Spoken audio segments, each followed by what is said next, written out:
तुम कमज़िन हो, नादा हो, नाजुक हो। संगीतकार शंकर जयकिशन तब एक के बाद एक किले जीतते जा रहे थे। उन्हें रोकने वाले अकेले संगीतकार नौशाद की ताकत कमजोर पड़ गई थी। शंकर जयकिशन को चुनौती देने वाला तब कोई नहीं था। ऐसे में संगीतकार शंकर जयकिशन ने फिल्म निर्माता जे ओम प्रकाश से आय मिलन की बेला में संगीत देने के लिए 3.5 लाख रुपए मांग लिए। जे ओम प्रकाश को ये रकम देनी पड़ी, लेकिन इसके बाद जे ओम प्रकाश ने ठान लिया कि वो संगीतकार शंकर जयकिशन को सबक सिखाएंगे। फिर क्या किया जे ओम प्रकाश ने, बताएंगे आपको। बस कीजिए थोड़ा इंतजार। खत लिख दे सांवरिया के नाम बाबू, कोरे कागज पे लिख दे सलाम बाबू।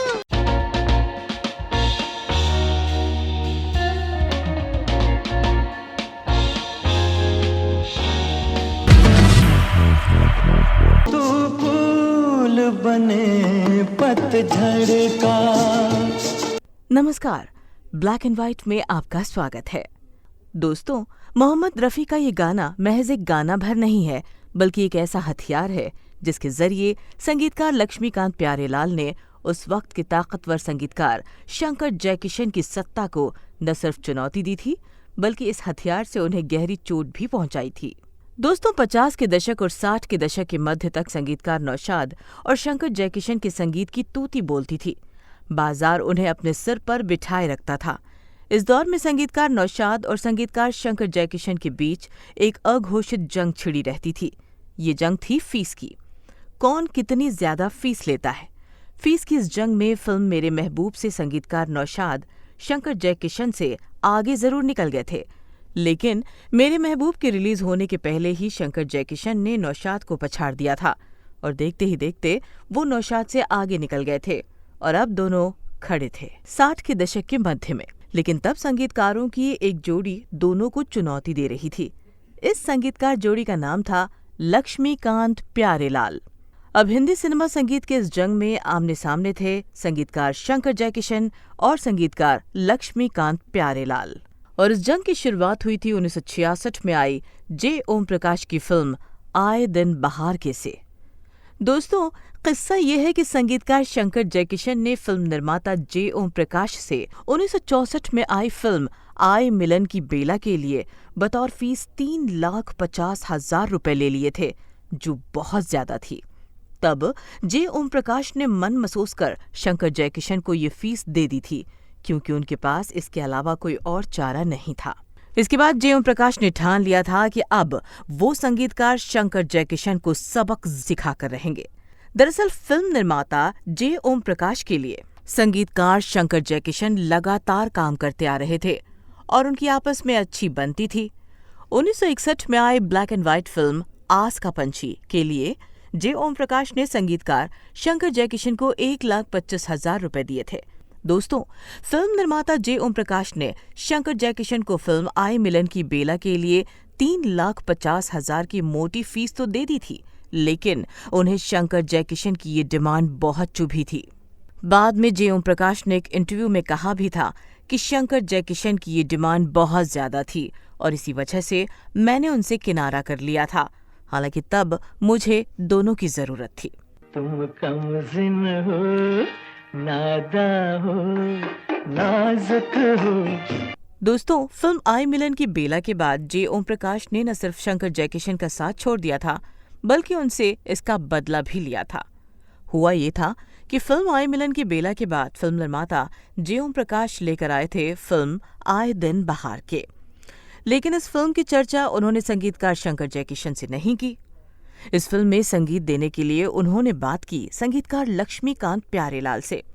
लक्ष्मीकांत प्यारेलाल ने जे ओम प्रकाश का ऑफर स्वीकार कर लिया और जो फीस तय हुई वो राशि थी शंकर जयकिशन के 3,50,000 के 1/5 से भी कम, यानी 5वें हिस्से से भी कम।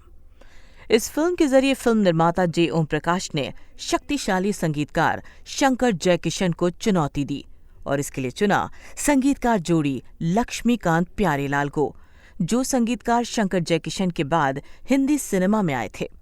संगीतकार लक्ष्मीकांत प्यारेलाल ने फिल्मों में कदम रखा था। एक सी ग्रेड, पल्प मूवी पारसमणि से 1963 में।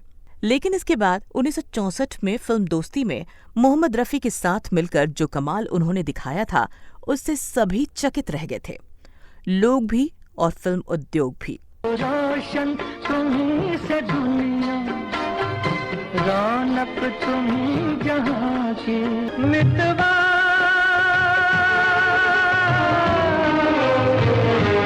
संगीतकार लक्ष्मीकांत प्यारेलाल को चुनने की एक वजह ये भी थी कि तब संगीतकार कल्याण जी आनंद जी और संगीतकार ओपी नैयर दोनों शंकर जयकिशन को चुनौती देने की हालत में नहीं थे। उस समय अगर कोई संगीतकार शंकर जयकिशन को ललकार सकता था तो वो थे संगीतकार लक्ष्मीकांत प्यारेलाल। तो फिर हुआ ये कि फिल्म निर्माता जे ओम प्रकाश ने शंकर जयकिशन के खिलाफ अपनी इस जंग का बाकायदा ऐलान कर दिया। उन्होंने जून 1966 में मुंबई के महालक्ष्मी के फेमस लैब स्टूडियो में प्रेस कॉन्फ्रेंस में घोषणा कर दी कि उनकी अगली फिल्म आए दिन बहार के में संगीत दे रहे हैं लक्ष्मीकांत प्यारेलाल। फिल्म निर्माता जे ओम प्रकाश ने उसी प्रेस कॉन्फ्रेंस में बाकायदा धर्मेंद्र आशा पारेख के गानों का डिस्क रिकॉर्ड भी पत्रकारों को डिस्ट्रीब्यूट कर दिया। मेरे दुश्मन तू मेरी। कुछ महीने बाद 1966 में फिल्म रिलीज हुई और इसके गानों ने साबित कर दिया कि निर्माता जे ओम प्रकाश ने संगीतकार लक्ष्मीकांत प्यारेलाल पर दांव लगाकर कोई गलती नहीं की थी। खत लिख दे सांवरिया के नाम बाबू, खत लिख दे। फिल्म पारसमणि और दोस्ती के बाद इस बार भी लक्ष्मीकांत प्यारेलाल के काम आए गायक मोहम्मद रफी। फिल्म आए दिन बहार के गानों ने अपना काम कर दिया था। जिए तो इस तरह के। दोस्तों, उस दौर में संगीतकार शंकर जयकिशन के खिलाफ छेड़ी गई किसी भी फिल्मकार की ये पहली जंग थी। इस जंग से शंकर जयकिशन के साथ फिल्म उद्योग में भी ये संदेश चला गया कि संगीतकार लक्ष्मीकांत प्यारेलाल की जोड़ी ने अब संगीतकार शंकर जयकिशन से उनके किले छीनने और उनके कैंप को ध्वस्त करने का काम शुरू कर दिया है। उस समय लक्ष्मीकांत प्यारेलाल के इस अभियान को संगीतकार नौशाद की तरफ से कोई चुनौती नहीं मिली, क्योंकि 1966 के शुरू के 4 महीनों के भीतर ही नौशाद की 2 फिल्में साज और आवाज और दिल दिया दर्द लिया धराशायी हो चुकी थी। इस एपिसोड में आज बस इतना ही। अगले एपिसोड में आपसे फिर मुलाकात होगी। तब तक के लिए हमें दीजिए इजाजत। नमस्कार।